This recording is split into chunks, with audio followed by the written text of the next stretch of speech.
Hello and welcome. You're with the news today. Your primetime destination news. Newsmakers talking points. Tuesday night. This is your destination for all the big stories of the day. We've got lots of specials ahead for you. Bhajan Lal Sharma is the new Rajasthan Chief Minister. We'll ask the big question. Is this part of Prime Minister Modi's effort to revamp the party organization ahead of the crucial 2024 elections? Also, India's most distinguished jurist, Fali Nariman, will join me and decode the Article 370 verdict that has stirred a big debate. But first, as always, it's time for the 9 headlines at 9 tonight.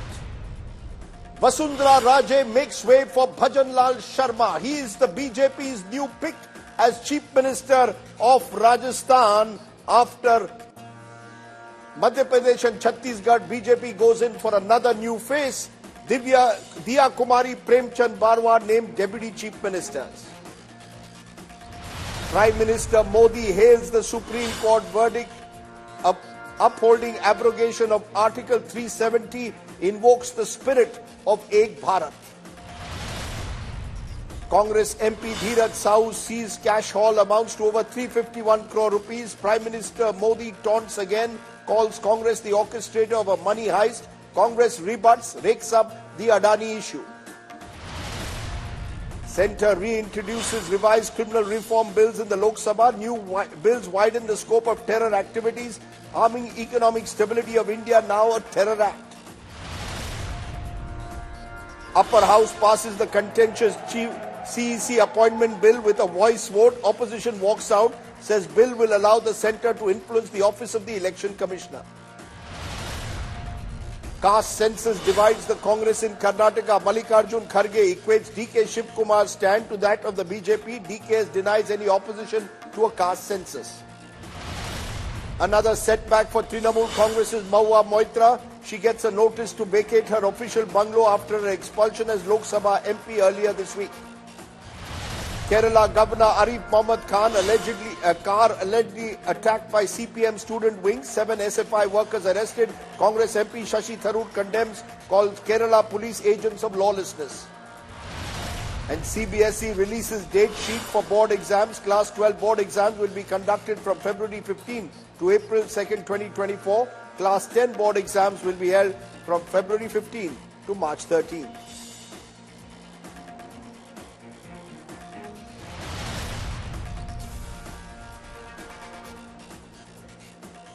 But first, our top story. The suspense is over. The BJP has chosen now its Chief Minister for the battleground state of Rajasthan. Remember, Bhajan Lal Sharma is now a first-time MP and organizational man who has been chosen as the Chief Minister, following a pattern set in Madhya Pradesh and in Chhattisgarh of replacing the old guard with the new.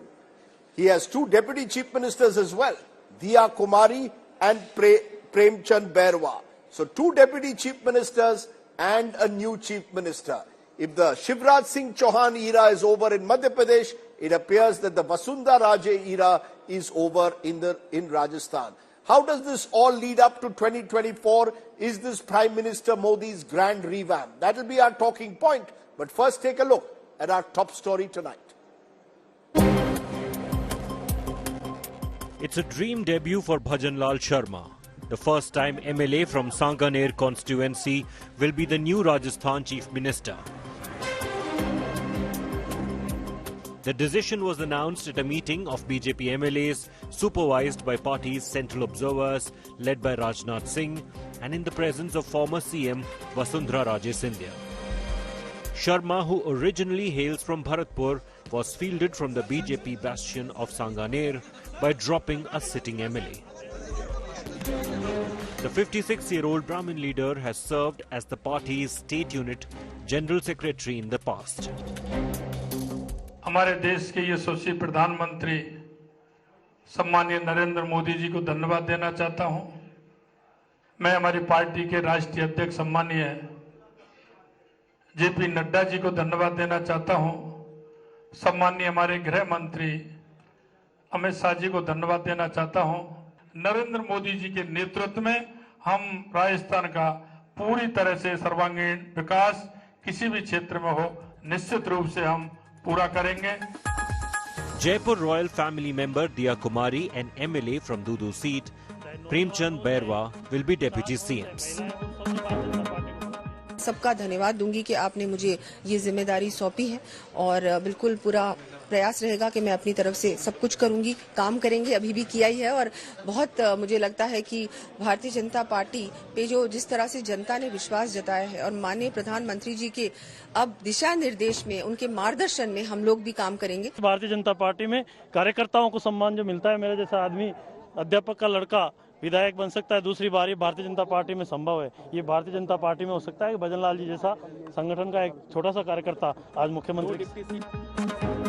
Bhajan Lal Sharma's anointment as CM sparked celebrations in his family. कैसा लग रहा? उम्मीद थी? बहुत बढ़िया भगवान की मर्जी। उम्मीद थी आपको? देखो हम सबका चुना है भैया भगवान की मर्जी है, सब ईश्वर की मर्जी, आप लोगों की मेहरबानी है। कितना संघर्ष किया भजन लाल ने आपके? बहुत करो। By appointing a Brahmin as CM, a Rajput and scheduled caste leader as deputy CMs, the BJP has attempted a unique social engineering. Brahmins constitute only 7% of population, Rajputs 9% and SCs 18%. The BJP's choice of 3 fresh faces as CMs for Rajasthan, Madhya Pradesh and Chhattisgarh can be called a generational shift, even if not in terms of age.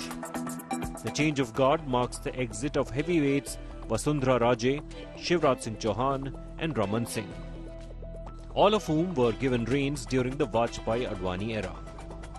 The BJP has begun a new innings in the Hindi heartland. Bureau Report, India Today. So let's raise the big questions. What explains the BJP's total overhaul and revamp of its chief ministerial talents? Are these fresh faces designed to kill the fatigue factor? Is this the BJP's bid to defang the opposition's caste card politics? Is this strategic revamp for Mission 2024? Or is this simply a new high command culture in the BJP where Prime Minister Modi and Amit Shah take all the decisions? Joining me now, special guest Pradeep Gupta, India's ace cephalogist and chairman and MD Axis by India. Ashok Malik, partner the Asia Group, who was on our election panel predicting that Shivraj Singh Chauhan, among others, would be replaced. Supriya Srinath, Congress's spokesperson. Syed Zafar Islam, the BJP spokesperson. I want to start with you, Pradeep Gupta, first, because you will give us a sense of what this means for the BJP's 2024 campaign. Do you believe that these changes have been designed to give new faces for 2024, or has the BJP taken a big risk by virtually marginalizing and finishing the careers of the likes of Shivraj Singh Chauhan and Vasundhara Raje? Do you see this as Mission 2024? So, Rajdeep, let me start with this thing. This is from a BJP point of view, as you asked me. This is mainly for, I would say, not 2024, but 5 years later on. And more for state governments and state point of view, less for Lok Sabha 2024. And definitely, yes, for Lok Sabha 2029 onwards. And I'll try and explain you. As far as 2024 goes, you know the kind of current situation today. It is the Modi brand which is giving heavy dividends to BJP.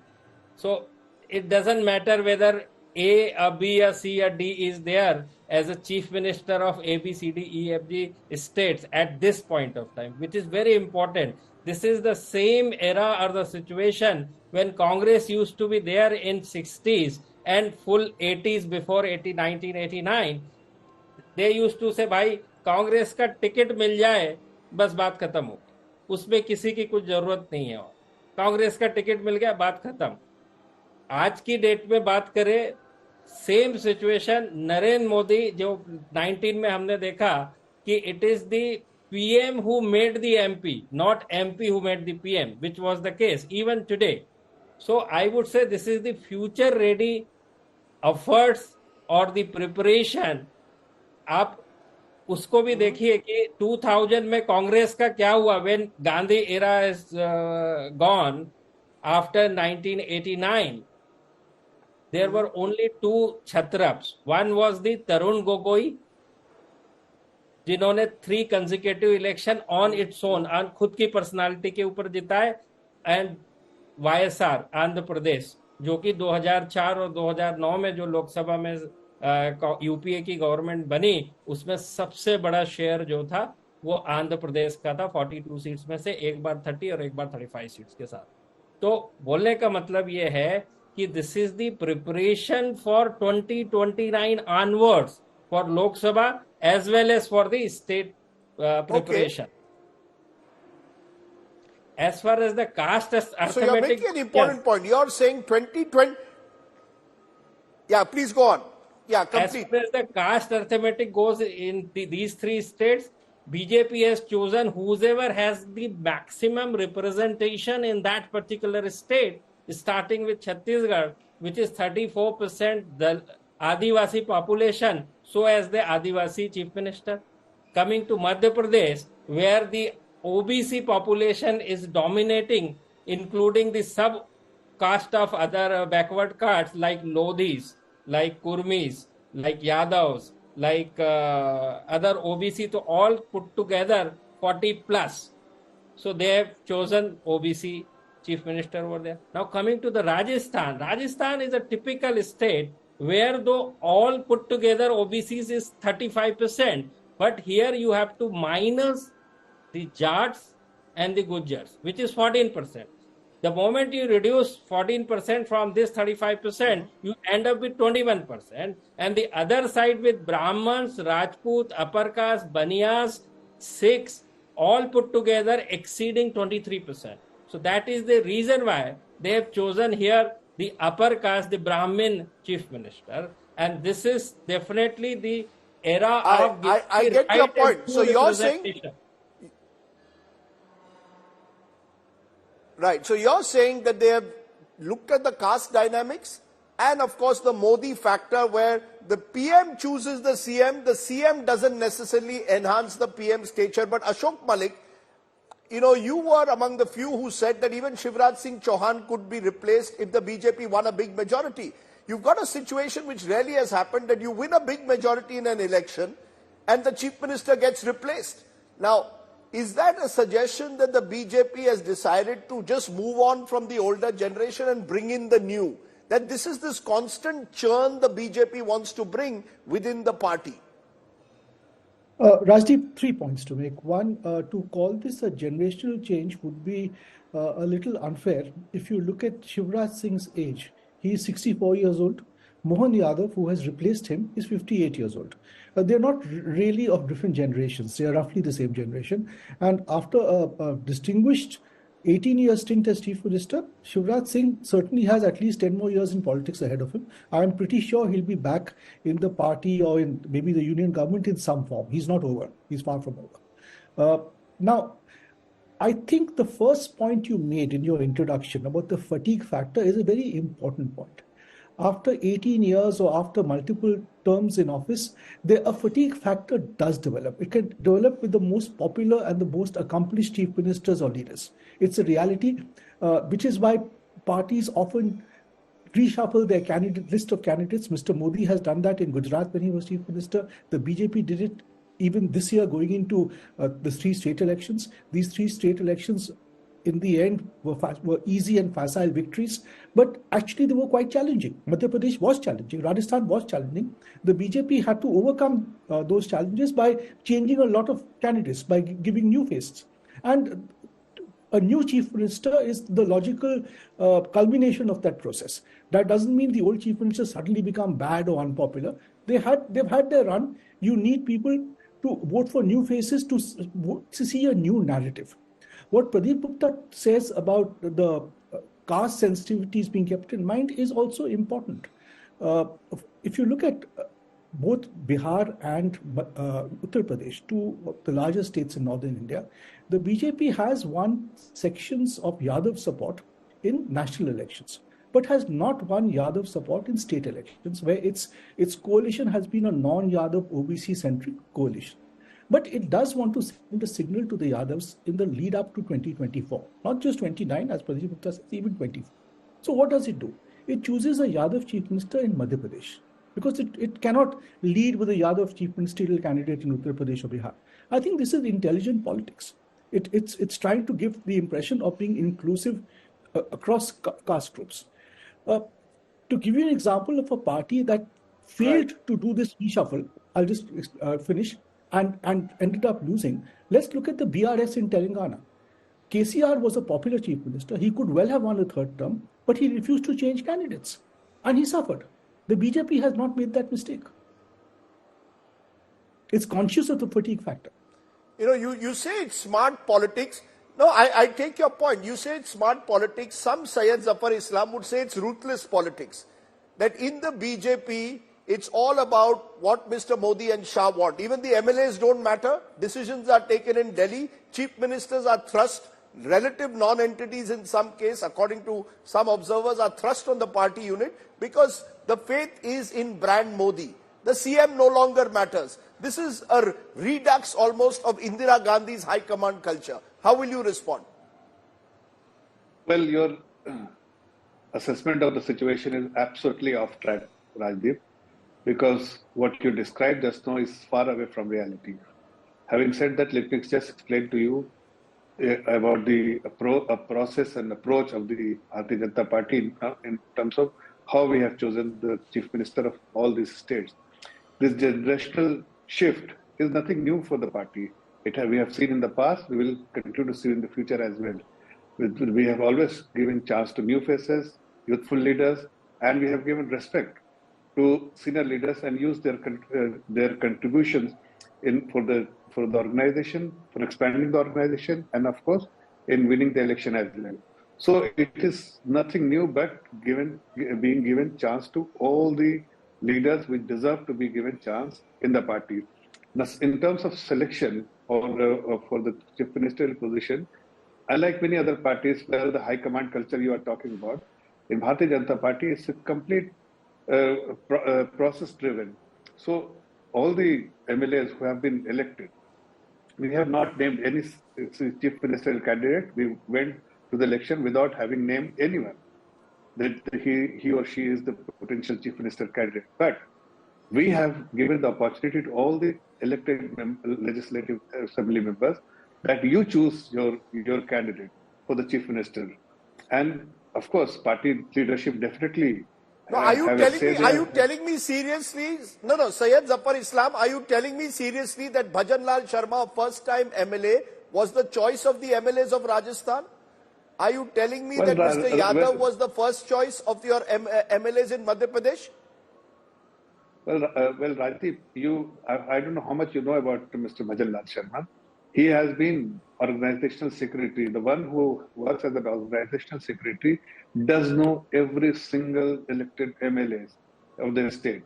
And he is absolutely clear that who has contributed and what is each of the MLAs' strength. So I'm sure the elected MLAs have chosen him purely because his understanding of the state is absolutely better than many of the other elected members. And of course, I won't discount that the senior leadership must have expressed their desire also to see a new face. And I'm sure that this is something which has culminated based on the process which was driven based on the desire of all the MLAs. Yeah. Yes, go ahead, please. So you're saying that the decisions in the end, you did consult the MLAs. I just want to bring in, just a minute, I just want to bring in Supriya Shrinate because I want to contrast this Supriya Shrinate with the Congress party. In 2018, you won in these very states, but you chose to stay, some would say, with the old guard. Ashok Gehlot in Rajasthan, Kamal Nath in Madhya Pradesh, when you could have been disruptionist and brought in generational change. Sachin Pilot was then the Rajasthan Congress president. Jyotiraditya Scindia was one of your star campaigners. You didn't do it. The BJP has gone in for disruption, taking risks of a kind the Congress simply doesn't want to take. And thereby, that's the difference in a way between the BJP brand of high command politics and the Congress brand of high command politics. One is status quoist, one is risk taking. So thanks for having me on the show. But first up, I want to say that on this cold wintry evening, Zafar Islam does have a sense of humor. To say that Bhajan Lal Sharma and Mohan Yadav and Vishnu Sai were all choices of the elected MLAs of Chhattisgarh, Madhya Pradesh and Rajasthan is a good joke that he has cracked, and full marks to him for having that sense of humor. Before I answer your direct question, I think the voluntary retirement scheme, the VRS as it's called, has a new term and an all-new meaning this evening. Vasundhara, Raman and Shivraj, but this is not voluntary. They have been forced into exile. They have been forced to retire. And the high command that you keep referring to in the BJP is not high command. It is 1.5 command. It is the whims and fancies of two people, actually 1.5 people in the BJP, Amit Shah and Prime Minister Modi. Who do they want to prop up? I mean, if anybody believes that all of these three people were selected by a democratic process, then you really are smoking something very good. The reality is that MLA's advice was also not solicited. No, you're not answering my direct question. My direct question to you, you also had the opportunity to give VRS to your leaders. You don't, the BJP does. No. Rajdeep, give me the same courtesy that you gave three previous speakers. You did not once intervene, so let me finish my argument and I will answer all your counter questions. I will come to your direct question, but have the patience that you showed with the other three guests. Thank you very much in advance. The reality is that Mr. Modi and Mr. Shah will not let anybody thrive in the party who can be a potential challenger. Now, the old guard that you're calling are all very powerful or were very powerful regional satraps in the BJP, and this is also the end of the road as far as those regional satraps are concerned. If you do not bow before the 1.5 command in the BJP, if you are a potential threat or a potential challenger, you will not survive. Now, to answer your direct question, why did the Congress not do this, and is this a risk?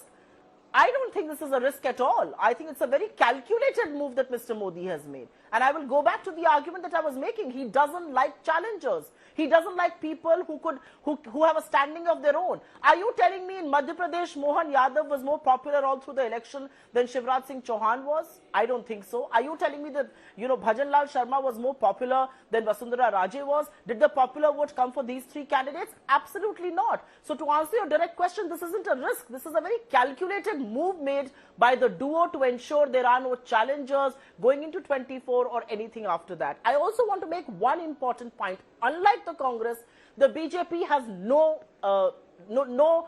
sign of internal democracy left. You may say that we did not change Ashok Gehlot or we did not change Kamal Nath. The reality is that some of these people have led the most successful campaigns of the Congress party. We do not send people into mental coma just because they are powerful in their regions. And that's what the BJP does. They did that with Advani. They did that with thereby you don't defend generational change. Sinha. They retired Arun Shourie in mental coma. That's the reality. But then you don't but as a result, you don't rejuvenate your party. You don't bring in new talents. At the end of the day, like in every profession, politics also needs rejuvenation. And the Congress's problem at some extent, especially in the Hindi heartland, has been you've not been able to throw up new talents. I mean, surely over the last 30 years, you've not been able to go beyond Kamal Nath and Digvijay Singh in Madhya Pradesh, for example. But the reality is that the same Kamal Nath and Digvijay Singh did win us Madhya Pradesh in 2018. Ashok Gehlot did win us Rajasthan. Bhupesh Baghel and T.S. Singh Deo did win us Chhattisgarh. Just because we have lost an election, we are not going to end political careers of people the way BJP would. And I think ruthless is a very mild word. It's almost political assassination of anybody who can be a potential challenger or an adversary in your politics. And that's what Mr. Modi and Mr. Amit Shah are doing. Okay. Can I bring in Pradeep Gupta? Because Pradeep Gupta, I recalled in 2018 when the Congress won, you had told me that, just a minute, that I'll let you, sir, I'll let you respond, Syed Zafar Islam, but Pradeep Gupta, contrast these two models. Congress refused to bring in 2018 when they won new faces and established new faces, Scindia and Pilot. The BJP has gone in for relatively inexperienced faces. Is that simply because of the Modi factor? If the BJP didn't have the Modi factor, they could not have replaced a Shivraj Singh or a Vasundhara Raje. Am I correct? Yes, Rajdeep, to large extent, yes, but it is very simple. As you mentioned in business or sports or even politics, you cannot drive new machinery with old software. This is the truth of the day. When your demography 65% is having less than 35 year of age, so you have to bring in the newness to the party or to the system, the new thought, the new processes. Until and unless you do that, I mean, more than 60%, 60 year of age, hardly 15 to 20% of electors are there. So how they can resonate with the new generation, I don't know this, for any party, irrespective of any party.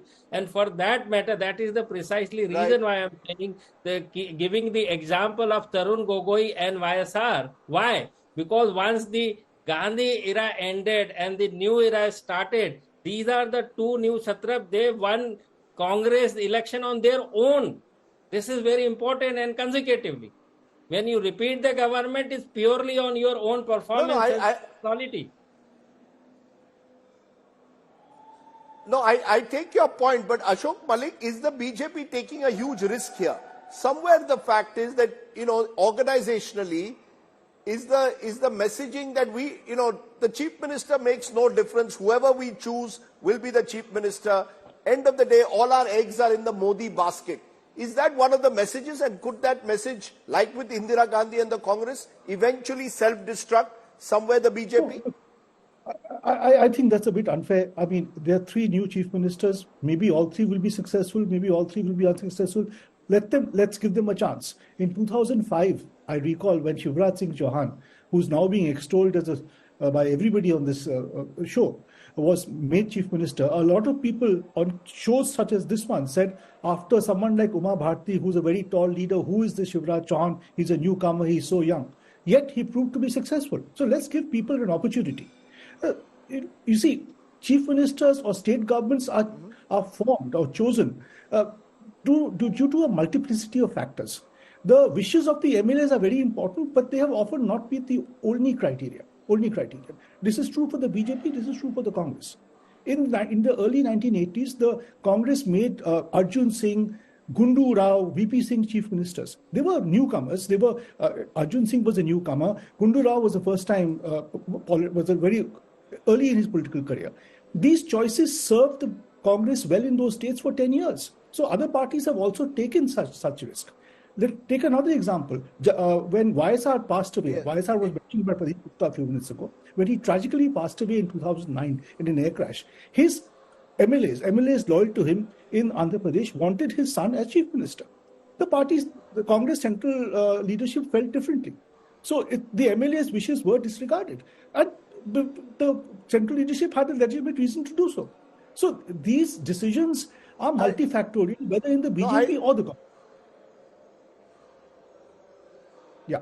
No, I take your point. Some have worked. I'm not sure Gundu Rao worked, but certainly, in other states, you had the Congress having also its share of successes. YSR and Tarun Gogoi have been mentioned on the show. The BJP's had successes, Yogi Adityanath, Hemanta Biswa Sarma, but they've also had some failures. To give an example, Jairam Thakur was not able to repeat his success in Himachal.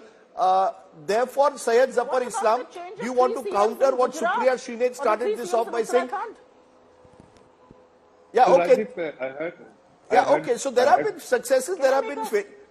Yes, Syed Zafar Islam, you want to counter Supriya Srinath? She says it's a joke that the BJP, that all decisions in the BJP, according to her, are taken by Modi Shah. Is this internal democracy, she says? I understand the frustration when she was speaking, her frustration, because they have tested defeat and they were claiming that they will win all the election, but unfortunately for them, they couldn't understand the feelings of common voters. Having said that, she should understand that they have a grand old party being run through a remote, while there is a party which is modern, which believes in inclusivity, which believes in democratic process, and the party which is a very young party, but the largest party in the world. So we have followed certain principles, certain policy, a certain framework, and that is working for us. Instead of criticizing Modi ji, instead of criticizing Prime Minister, instead of criticizing our Home Minister, they should introspect about their own party, and that is what they don't do. We always focus on our party and how. You're saying that. Can I? Sure. Can I you're make a saying small point, you're saying it's the Congress Can which I should please make a very introspect. small point? Supriya. No, Supriya Shine, look at the contrast. No, you haven't. You've had two defeats in Rajasthan. Now, just a minute. Rajasthan, Madhya Pradesh, you've had defeats, but Kamal Nath and Ashok Gehlot, will you take their resignations, or is there no accountability? BJP is changing its winning chief minister. You're not even changing your losing chief ministerial nominees. Yes, I will answer your question. But to the larger point that you were making, and the point that I wanted to put in before you went to Zafar Islam, was that it is whimsical because look at the way chief ministers are treated as puppets, even in the way they run their governments. I mean, the Gujarat chief ministers were changed thrice over. Exactly the same thing happened in Uttarakhand. What right does an MLA in Uttarakhand or Gujarat have to face the people of that state? Because chief ministers like puppets are being changed 3 times before elections, and in both these states there is so much of there's a lot of buzz going around about what how will the Congress do? So I'm just trying to forget the BJP for a moment. Will you change? I am coming to the point that you made. Will you move from your defeated chief ministerial candidates? 30 seconds. Prime Minister I and understand. Honorable Home Minister. Rajdeep, I understand that amongst the 4 of us, you only find an intervention with me, which is good. I like that democracy, but I wish you were extending the same. No, that's not true. As far as we are concerned, we have had meetings after the election. Okay, that's not true. Now keep quiet. So now all that I'm trying to say is we've had meetings. We have assessed the situation. We are going into elections as far as the Lok Sabha is concerned, and the party will take a call. Unlike the BJP, we are not run by the whims and fancies of 1.5 people. There is consensus making that happens in the Congress, and which is why we are different from the BJP. And thank God for that. Which is why we respect democracy both internally, and which is why we are the greatest proponents of democracy outside, which the BJP cannot talk about. That's the reality. I heard the Rajasthan newly appointed Chief Minister make that speech. He thanked PM, he thanked Home Minister, he thanked Nadda. What about the 163 MLAs who elected him supposedly? What about them? He didn't even mention them. That's the internal democracy. Okay, I'm going to leave it. I'm going to leave it there. Okay, I've heard 2 very clear perspectives from the 2 parties and experts also weighing in. I appreciate all of you joining us. It's a fascinating issue, how chief ministers of major states in India are appointed. Is it true internal democracy, or is it in a way simply the high command culture operating in very different ways? I appreciate my guests joining me on my top talking point.